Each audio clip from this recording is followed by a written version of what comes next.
두 수열 AN과 BN이 있는데 옳은 것을 골라보래. 자, 기억에서는 AN이 0으로 죽어가면은 무한히 더한 것은 수렴하나요? 라고 했는데 아니죠. 이미 아닌 거 우리가 알고 있습니다. 무한히 죽어가도 영원히 죽어가도 무한히 다 더하면 수렴하지 않는 값들을 우리가 몇 개의 발례를 알고 있는데 그 중에 대표적인 발례로 만약에 AN 자체를 루트 n 더하기 1 더하기 루트 n 분의 1로 잡아주면은 이 자체는 0으로 가거든요. n이 무한히 커짐에 따라 밑에만 커지니까 0으로 가잖아요. 성립하는 거죠. 자, 하지만 무한히 더했을 때는 수렴하지 않는다. 그 이유는 얘를 유리화해보면은 마이너스를 위아래 곱해줄 거 아니야. 그럼 밑에는 1이 되는 것이고 위에는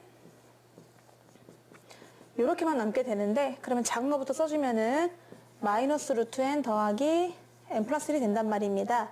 그런데 이 an을 무한히 더할 거잖아요. 나는 1부터 무한히 다 더해보겠다. 그러면 얘는 리미트 시그마로 표현할 수가 있습니다. 리미트 시그마 해서 ak가 될 텐데 그러면 그 ak 자리에다가 얘를 넣으면 되는 거잖아요. 그래서 k로 개명을 해주시고요. k로 바꿔주시면서 집어넣었단 말이야. 자, 그럼 어떤 일이 벌어지느냐 하면은 요만큼이 앞에 하나 뒤에 하나 남잖아요. 자, 그래서 n을 한없이 키워보겠다라고 하고 앞에다가는 1을 집어넣으니까 마이너스 1이 되고 뒤에다가는 n을 집어넣으니까 최초 생존자와 최후 생존자만 남는 겁니다. 자, 그랬더니 n이 한없이 커지면 얘가 무수히 커지기 때문에 무한대로 발산하게 되는 거죠. 따라서 수렴한다는 것은 틀린 겁니다. 일단은 an 자체가 0으로 간다 하더라도 무한히 더한 것은 수렴하지 않는 경우가 많다. 따라서 기억은 일단 틀립니다. 자, 니은 an이 무한히 더하면 수렴하고 bn이 무한히 더하면 수렴한대요. 자, 그러면은 각각 값이 존재한다는 얘기잖아요. 그래서 얘를 알파라고 하고 얘를 베타라고 한번 해볼 수가 있어요. 근데 시그마는 분배의 성질이 있잖아요. 분배할 수가 있거든요. 이렇게 분배를 하면은 이 값은 시그마 AK 여기는 n항으로 표현했으니까 에서 뺄 거다. 시그마 bn을 빼시면 되는 거고 여기서 n이 1부터 무한대까지 이 수렴값에서 얘를 빼면 되는데 얘가 알파라고 수렴값이 있고 수렴값이 있으니까 그러면은 알파 마이너스 베타로 얘도 이 값으로 수렴한다 라고 말할 수가 있어서 니은도 정답이 되겠습니다.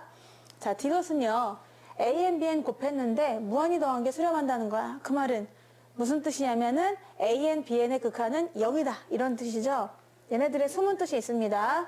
자, 이 말은 무슨 말과 똑같냐면은 이렇게 되면은 반드시 a, bn의 극한값은 0이다.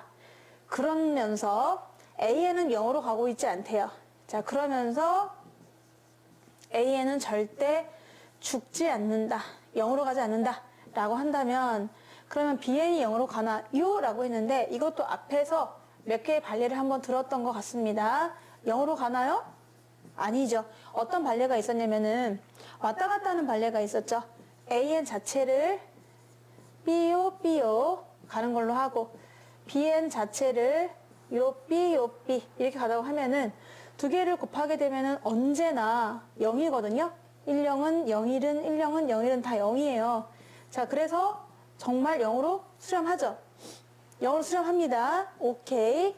그런데 an은 왔다 갔다 하고 있으니까 수렴하지 않죠. 네, 맞아요. 수렴하지 않아요. 0으로 가지 않아요. 자, 그렇다고 해서 bn이 반드시 0으로 가야 되나요? 아니요. bn이 얘도 수렴하지 않아도 성립하게 되거든요. 따라서 무조건 0으로 간다? 아니야. 진동할 수 있어. 라고 말할 수 있기 때문에 정답은 니은만 되겠습니다.